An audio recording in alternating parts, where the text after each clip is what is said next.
The ballroom glimmered with wealth. Everything, from the crystal chandeliers to the polished floors, seemed designed to reflect power. Waiters in pressed white shirts weaved between the elite, offering hors d'oeuvres crafted more like art than food. Guests spoke in soft tones, each conversation a delicate duel of status and subtle flexes. Laughter rang from one cluster, investors boasting IPO wins. In another, retired diplomats sipped rare wine, recounting decades of delicate betrayals.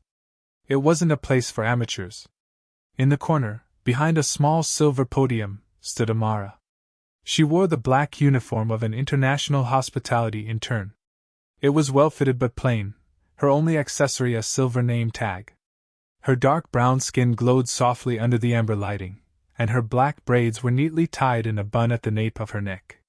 She looked like just another efficient staff member, trained, polite, invisible. Except she wasn't invisible. Charles Beaumont noticed her. The way she moved, smooth, alert, composed, caught his eye. He didn't like that. He liked people to know their place, and hers, as far as he was concerned, was firmly in the background. Still, he said nothing, at first. Later, as he stood with a semicircle of financiers and minor royals, a loud French voice rang out nearby. An older couple was struggling to read the digital screen listing the evening's events. Before any of the multilingual guests could respond, Amara stepped forward. Her French was clean, not just fluent, but elegant, like she had lived in the countryside, like she had tasted bread from village ovens and argued politics in old cafes. The couple beamed. Merci mille fois, the woman exclaimed. Amara smiled and retreated just as a Japanese man tapped her arm. Again, she answered fluently. Not textbook Japanese, but comfortable, fast, familiar. He bowed. She bowed slightly in return. The transitions were effortless. German to Spanish. Arabic to Mandarin. Even her English, when she spoke it, was precise and warm, with no fixed accent, like someone who had lived everywhere and belonged nowhere. Charles sipped his champagne and gave a dry chuckle. She's good. Multilingual, said one of the younger investors admiringly. 9 languages, I heard. Charles turned. 9? He tilted his head and narrowed his eyes. No way. The others laughed politely, sensing something was coming. Maybe she Googled a few tourist phrases, Charles added, smirking. Moments later, the manager of the event, nervous, eager to please, came up behind Amara and whispered something. She nodded, straightened her back, and approached Charles's circle. Good evening, sirs, she said. They all turned. Charles gave her a slow, condescending smile. Tell us your name. Amara. I've heard you speak 9 languages, he said. That true? Yes, sir. Interesting. And what languages might those be? She answered evenly. English, French, Spanish, German, Arabic, Mandarin, Japanese, Russian, and Swahili. Charles raised his eyebrows in exaggerated surprise. Swahili? That's exotic. So, what are you? A walking translator? Or do you just practice in front of the mirror? There was a chuckle. One of his men tried to hide it behind his glass. Another gave Amara an apologetic glance, but said nothing. Amara's expression didn't shift. I've studied these languages for years, sir. Some from family. Some from travel. Some from formal training. Charles leaned forward, slightly slurring his words. But why waste all that talent bussing plates? I'm not bussing plates, she replied quietly. I'm here as part of an international diplomacy internship. This is part of my cultural immersion placement. He stared at her like she'd spoken nonsense. Diplomacy? You. There it was. That word again. You. Waited. Loaded. He smiled. Forgive me, I just find it amusing. So many degrees, so many languages, and yet here you are, refilling wine glasses and translating for tourists. Feels like a waste, doesn't it? Her voice remained level. Not at all, sir. Every experience teaches. Even this one. Oh, I see. He chuckled. You're a philosopher now. She didn't respond. He waved his hand theatrically. Come then. Prove it. Say something in Russian. She blinked once and then replied with a precise sentence. Language is not just words. It's the key to understanding a soul. The older man beside Charles tilted his head. She said that better than I could. Charles laughed. Okay. What about Arabic? Let's hear you handle some real complexity. She spoke again. Softly. A quote from a well-known Egyptian poet, something about dignity being like fire. Beautiful. Subtle. Even Charles had to pause. A silence fell over the group. Someone nearby started recording with their phone. It wasn't obvious, just a subtle lift of the hand. But others noticed. Heads turned. Whispers started. She was still standing, perfectly straight. Her posture said she wasn't there to perform, but she wasn't afraid to. Charles glanced around. He didn't like the attention shifting. I just wonder, he said, voice louder now, if you'd be taken this seriously if you didn't have this. He gestured vaguely to her. Exotic image. Makes you a good story? Girl from nowhere, speaking tongues. There was an awkward tension. Amara didn't blink. Sir, I was raised everywhere. Nairobi. Paris. Cairo. Madrid. And I'm not a story. I'm a student of the world. Charles smirked again. So says the maid with the Oxford education? There was a long pause. People nearby stopped pretending to look away. Phones hovered higher. And then, from somewhere behind, a voice called out. Sir Charles, perhaps we're the ones being tested here. Everyone turned. A short woman in her 60s, dressed in elegant blue with a diplomatic badge on her lapel, stepped into the circle. She walked to Amara and offered her hand. Dr. Leanne Dubois. UN Cultural Council. I believe I heard you speak at the Youth Summit last year in Geneva. You brought the hall to tears. Amara smiled gently. Yes. I remember. Charles went pale. And still, the night wasn't over. It had only just begun. The tension in the room had taken on a life of its own. What began as casual mockery had shifted into something else, something sharper. People weren't just watching now. They were listening. A few had stopped mid-conversation to observe. The ripple had become a wave. Charles tried to laugh it off. Geneva Summit, right? Very impressive. He raised his glass but didn't drink. His fingers tapped against the crystal in an uneven rhythm. Amara nodded politely but said nothing. She didn't need to. The older woman's presence, Dr. Dubois, had disrupted the mood. Her soft authority, her recognition of Amara, changed the shape of the circle. Suddenly, Charles wasn't in charge of the spotlight anymore. And he could feel it slipping. A younger woman in a silver dress stepped forward. Excuse me, she said, smiling at Amara. Did you really speak at the Geneva Youth Conference? Yes, Amara replied gently. On cultural diplomacy and peace through language education. You're the one who translated that Yemeni peace poem into 6 languages live on stage, right? She asked. It went viral last year. A small murmur went through the crowd. Charles stiffened. He tried again. Look, no offense meant. I just like asking questions. It's my job as an investor, poke holes, find the weakness. Dr. Dubois turned slowly. Interrogating brilliance isn't the same as evaluating it. Especially when your only metric is disbelief. A few guests chuckled, not loudly, but enough to deepen the color in Charles's cheeks. He straightened his jacket. You're right, of course. It's just surprising. A polyglot genius choosing to work in hospitality. Seems like misplaced ambition. Amara met his gaze calmly. It was never about ambition. It's about immersion. Learning how people move. How they speak when they think no one understands. It's about power through empathy. Not elevation. Charles arched a brow. Power through empathy? She nodded. You learn more watching a man speak to a waiter than in 100 business meetings. The words stung. Not because they were cruel, but because they were true. Someone behind them laughed, too loudly, and it fed the fire. Charles turned, saw a man showing his phone screen to another. The clip was already online. Already gaining attention. "What did you post?" Charles snapped. The man smirked. "Oh, just your Google Translate line. It's trending." Charles stepped forward, lowering his voice. "You think this makes you clever?" Amara didn't flinch. "No. I think it makes you seen."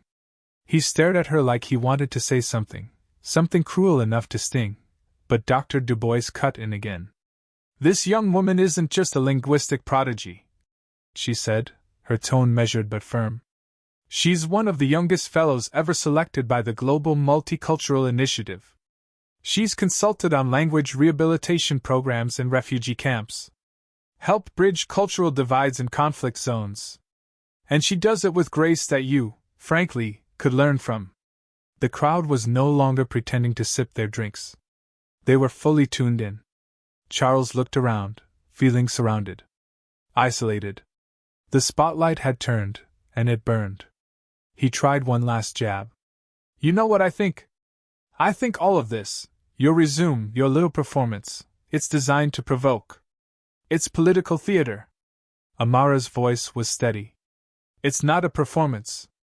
It's my life." There was no applause. No cheering. Just silence, thick, loud silence. The kind that says something has shifted and won't shift back. The silence broke only when a man in a dark tailored suit stepped through the crowd. He was in his early 40s, smooth voice, diplomatic badge on his chest. His name tag read Dr. Anton Varga, European Commission for Cultural Integration. He walked directly to Amara. "I saw the Geneva clip. I've read your essays. We've been hoping to speak with you about a position on our Multilingual Advisory Council." Amara hesitated for the first time that evening. "I didn't realize I was being considered." Dr. Varga smiled. "Sometimes brilliance has a way of presenting itself at the perfect moment." He handed her a card. "We'll be in touch by the end of the week. I hope you'll consider it." She took the card with a quiet nod. Charles now stood alone in a crowd he used to control. He tried to laugh again, but it came out dry, unconvincing. "You all act like she's some kind of savior," he muttered. "It's just languages." Amara turned back to him for the last time. "You hear noise," she said softly. "But I hear meaning. In every accent, every inflection, every pause. Language isn't just words. It's how people survive, how they love, how they heal. And maybe that's why you've never understood it." The room didn't applaud. It didn't need to. People just looked at Charles differently now. Not with awe, not with envy, just pity. He stepped back, shoulders tight, jaw clenched. And just like that, the balance of the room shifted. People drifted away from him like dust from old gold. They gathered near Amara, curious, interested, respectful. She didn't boast. She didn't linger. She just turned and returned to her post, calm as before. Only now, the world had finally seen her. The night wore on, but the energy around her had changed. Amara moved through the room like a tide no one could ignore. Where earlier guests had overlooked her, now they turned toward her as she passed, some with curiosity, others with quiet admiration. She hadn't raised her voice. She hadn't demanded attention. But still, she held the room. Several diplomats had begun to introduce themselves one by one. A tall woman from the African Union asked to connect about future language programs across East Africa. A man from South Korea inquired about a joint youth initiative in Seoul. Even a few former skeptics who had chuckled at Charles's jokes earlier now stood sheepishly at the edges, watching, unsure how to approach. Amara didn't gloat. She kept her tone neutral, kind, receptive. But inside she felt something different. Not pride exactly, something deeper. The quiet satisfaction of being underestimated and then shattering every assumption without needing to raise a hand. Charles, meanwhile, remained in his shrinking circle, nursing a glass of bourbon he hadn't touched in 15 minutes. His smile was gone. His confidence had curdled into silence. No one laughed at his remarks now. No one leaned in to hear his next line. He watched Amara like a man studying a chessboard he thought he'd already won, only to realize too late that the queen had been hiding in plain sight. "I'm going to fix this," he muttered to one of his aides. "How?" the man asked, reluctant. "I'll find a way." He stepped forward, once again forcing his presence into the spotlight. "You're clearly very accomplished," Charles said, directing his voice toward Amara. "But tell me this, if you're such a rising star, why spend your time working here? Dressed like that, playing hostess to men like me?" A hush returned, softer this time, like a collective breath being held. Amara didn't flinch. "You think value comes from being seen. But power often lies in observing. You speak and expect the world to bend. I listen and understand why it doesn't." Charles raised his chin. "You're dodging the question." "No," she said. "I'm answering the one you don't have the humility to ask." He blinked. She continued. "I didn't come here for you. I came here for the guests you don't notice, the ones who don't wear $1,000 watches or carry boardroom titles. I've spent the last 6 weeks listening to stories in languages you couldn't identify, let alone understand. And in those stories, I've learned more about this world than your company ever taught." There was a weight in her words, not in their volume but in their truth. Dr. Du Bois stepped beside her again, not to speak, just to be there, as if anchoring Amara's presence. Charles clenched his fist. "All this for a few sound bites? You want applause? Is that it?" Amara turned slowly toward him, and then, without any hint of spite, said something that silenced even the flickering of champagne bubbles in nearby glasses. "I want a world where a girl like me doesn't have to explain herself to a man like you." He stared at her. And for the first time that evening, he looked tired. Smaller. He opened his mouth to say something, but before he could speak, a soft voice in German interrupted. "Entschuldigung, Fräulein Amara?" Everyone turned. It was the elderly German couple from earlier in the evening. The same ones Amara had helped hours ago. The woman held up her phone. "Is this your speech from Geneva?" Amara nodded gently. The woman smiled, eyes shining. "My husband cried watching it." Her husband, a former history professor, nodded. "You reminded me of what diplomacy was supposed to be, about understanding, not conquest." The crowd around Charles swelled again, but now no one faced him. Someone else joined in, this time a young intern from the Kenyan embassy. "I'm studying Swahili in Nairobi. I watched your lecture on the metaphor of silence in East African poetry. You made me fall in love with the language." Then came another. And another. They weren't powerful figures. They weren't influencers. They were students, aides, junior staffers, people the elite never noticed. And yet here they were, one by one, stepping forward to say, "I see you." Amara didn't smile wide or beam with victory. She only nodded gently, grateful, grounded. Charles stood frozen. He knew the room was no longer his. He was used to being the speaker, the center, the gravity. But now he was just an orbiting rock, watching someone else pull the stars around her. He looked at his assistant. "Let's go." But even as he turned to leave, a young journalist, camera in hand, intercepted him. "Mr. Beaumont, care to comment on your remarks tonight?" Charles waved him off. "I just want to clarify your statement comparing a multilingual black woman to Google Translate," the journalist pressed. "No comment," Charles growled. But the video was already online. Shared. Clipped. Spread. The backlash had begun before he even reached the exit. Meanwhile, Amara was still speaking, not to cameras, not for applause, but to a young girl no older than 12, standing beside her father near the back of the hall. The girl asked timidly, "How did you learn all those languages?" Amara knelt to her level and smiled. "One word at a time. One story at a time. And never being afraid of sounding silly while you're learning." The girl's eyes widened, glowing with the thrill of possibility. Someone whispered, "She's more than brilliant, she's rare." No one argued. The tides had shifted completely. And the world, for one moment, felt like it had tilted just enough to let someone new rise. By the time the final course was served and the last wine glass clinked, the atmosphere had changed entirely. Conversations that once revolved around hedge funds and offshore ventures had been replaced with whispered admiration, curious glances, and quiet reflections. People who had arrived expecting another evening of elite posturing now found themselves humbled, many still replaying Amara's words in their heads. Outside the ballroom, under soft moonlight spilling through the glass ceiling of the lobby atrium, Amara stood beside a column, alone for the first time that evening. Her back was straight, but her shoulders finally relaxed. Her fingers traced the edge of the business card Dr. Varga had given her earlier. It still didn't feel real. The offer. The acknowledgement.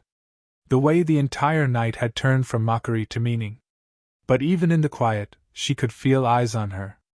Not the empty kind that measured value in labels and status, but eyes that saw her. Footsteps approached behind her. She didn't turn. The rhythm was too familiar. Heavy, polished shoes. Intentional, practiced. "You enjoyed the attention?" Charles asked flatly. His voice had lost its edge. Now it was quieter. Defensive, maybe even searching. Amara waited a beat before replying. "I didn't come here for attention." He scoffed. "No, of course not. You came to teach us all a lesson. Is that it?" She turned then, slowly. Her eyes met his, unwavering. "No. I came to learn. But you offered something else entirely." Charles's jaw tensed. "You know, people like me, we're expected to be certain. All the time. Confidence is currency. You don't get to hesitate." She studied him for a moment. "Confidence isn't certainty. It's the willingness to face what you don't know. You mock what you fear. What you can't control." He didn't deny it. He looked past her, as if seeing the ballroom again through new eyes. "You embarrass me," he muttered. "No," she said gently. "You did that to yourself. I just stood there." The truth of it settled between them like a stone dropped in still water. Charles breathed out, not quite a sigh, not quite surrender. "You're the story now. The internet's new favorite underdog." "I'm not interested in being a story," she said. "Stories end. I want to build something that lasts." He studied her face. The confidence she carried wasn't loud. It wasn't performative. It didn't seek permission. That was what unsettled him the most. He'd built his empire on being the smartest voice in every room. Tonight, he hadn't even been in the top 5. Charles nodded once, more to himself than to her. "You'll go far," he said. "I already have," she replied softly. And with that, she turned and walked away. Not in triumph, but in peace.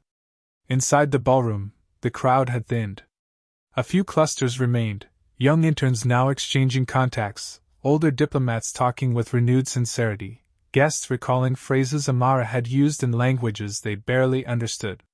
The effect of her presence lingered in the air like music long after it had stopped playing. Dr. Du Bois approached her near the exit.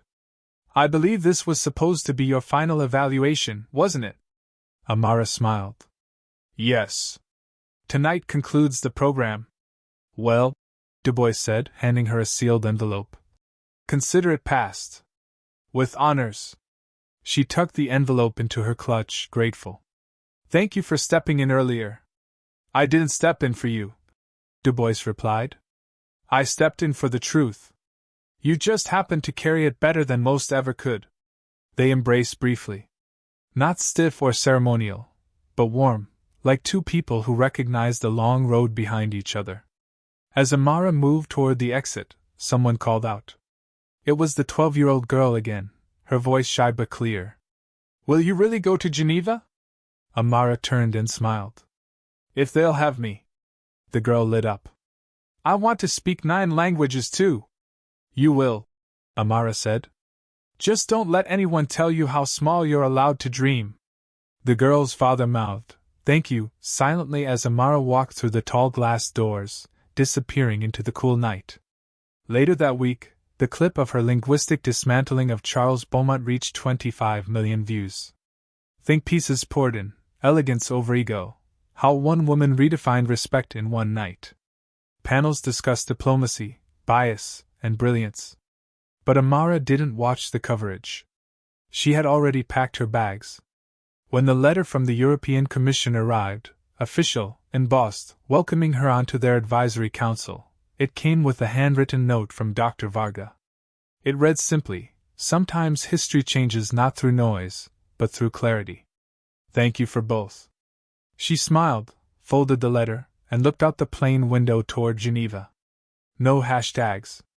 No trending page. Just purpose. And that was more than enough.